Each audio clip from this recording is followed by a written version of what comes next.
Say hello to the Ioniq mom in her new 2019 Kona Electric. My mother just purchased a 2019 Kona Electric SEL with 94,000 miles, but there's a stipulation there. The first couple model years of the Kona were recalled for battery issues, so her battery was replaced at 28,000 miles, so the battery only has a little over 60,000 miles on it. So this thing is going to last a while. So although this isn't my car personally, I do plan on swapping one of my cars with my mom for a while so I can spend some time with the Kona as a daily driver. Now, those of you might remember, my fiance did drive a Kona Electric, basically the exact same car, for a couple of years when she had a lease. And a few years ago, she had to move somewhere for a year for school, and she ended up swapping cars with my mother because there weren't great charging options where she was going to be. So she took my mom's 2012 Ford Fusion, and my mom took her Kona Electric. And my mom was instantly in love with it. She did not miss gas at all.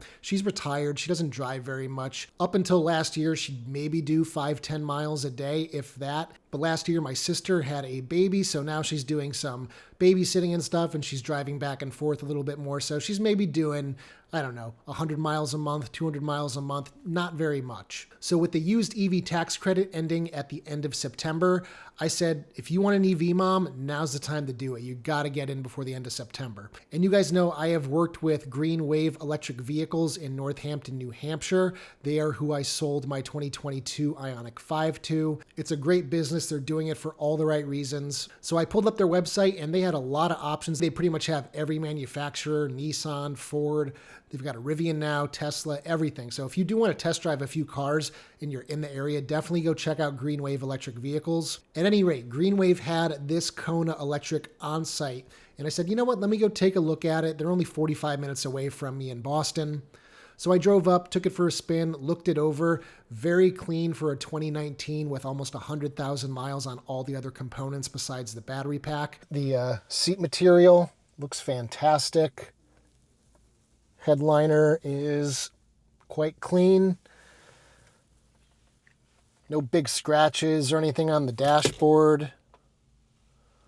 Center console area has a little bit of wear, but that's nothing to be unexpected here, especially around like the cup holder, people slamming their drinks in there all the time. I already tested the AC the other day when it was really hot out. That blew nice and cold. So you can see with the car in eco mode, it's estimating 266 miles of range at 100%. You can see over the last 4,600 miles, 4.1 miles per kilowatt hour, which is very good.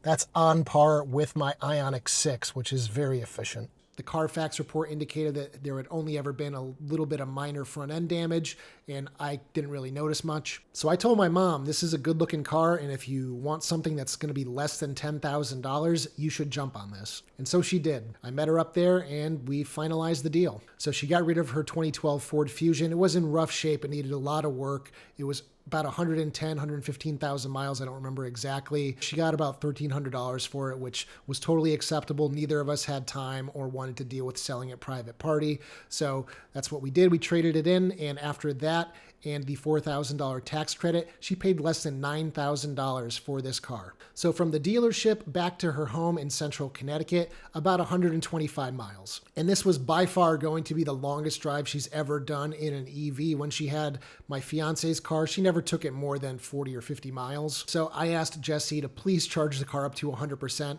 This way she wouldn't have any range anxiety. So she got it back to Connecticut and plugged it in with her 110 volt charger that Jessie did provide because the car didn't have its original, and she's happy as a clam. She doesn't need a level 2 charger installed because she does drive so little, so it's not an issue that she doesn't have one. She's probably never going to DC fast charge it. That's going to be on me when I do some testing with it. I asked her to send me the drive information after she got back, and after 127 miles, she averaged 3.6 miles per kilowatt hour. So that's a range of about 230 miles at 70 to 75 miles per hour, but I didn't ask her what her speed was. She might have been driving pretty fast. But this is something I'm going to test here on the channel. I know a lot of you have come from Kona Electrics to Ioniq and to Kia's EVs, but I'm mostly doing these videos for people who are looking to buy these cars used in the future. because these cars are already great deals and they're only going to get better over the next few years. So if you're considering a used Kona electric, make sure you hit subscribe because I'm going to have a bunch of content on the car in the future. So for a retired person, somebody who's not driving very much, who's never going to DC fast charge, this is a fantastic car and it fits that use case perfectly. Now, for those of you who are concerned about warranty issues, I'm really not. The Kona has a really good track record of reliability. It's not like Ioniq 5 where it has ICCU failures. The battery was already replaced. Things should be good for a very long time. And if something does happen, it's an opportunity for me to cover it on the channel and get it fixed. Now, originally earlier this year, I was considering leasing a car through me for my mom to drive that I could use on the channel. But for somebody on a fixed income who's retired, her insurance rates were going to go up pretty significantly versus that Ford Fusion, and she just didn't want to have to pay an extra $100 a month or something for that insurance, and I didn't really want to subsidize it. But with the used Kona, her rate is staying almost exactly the same. Now, my mom is not a techie. She does not care for all the crazy features that most new cars have now. She is just super excited to have a more modern car versus her Ford Fusion that has CarPlay built into it and that has some safety features like automatic emergency braking and stuff like that. The fact that the car doesn't have any built-in route planning is not an issue for her. If she does ever decide she wants to go on a road trip, I'll probably just lend her one of my cars with it. Beyond range testing and stuff like that, I do also plan on doing a battery degradation test to see what this battery looks like at 60,000 miles. So anyway, guys, if you liked today's video, give it a thumbs up. Stay tuned for much more with the Kona. Check out my store at ioniqguy.com for accessories for your Hyundai, Kia, or Genesis EV. Now that I have the Kona for a while, I am going to develop some accessories for that as well. So if you're interested, check out my website in the future. Consider becoming a channel member for as little as 99 cents per month. For $3 per month, you can get early access to all these videos, as well as a 5% discount to my store. And as always, I will see you guys in the next one. Take care, everybody.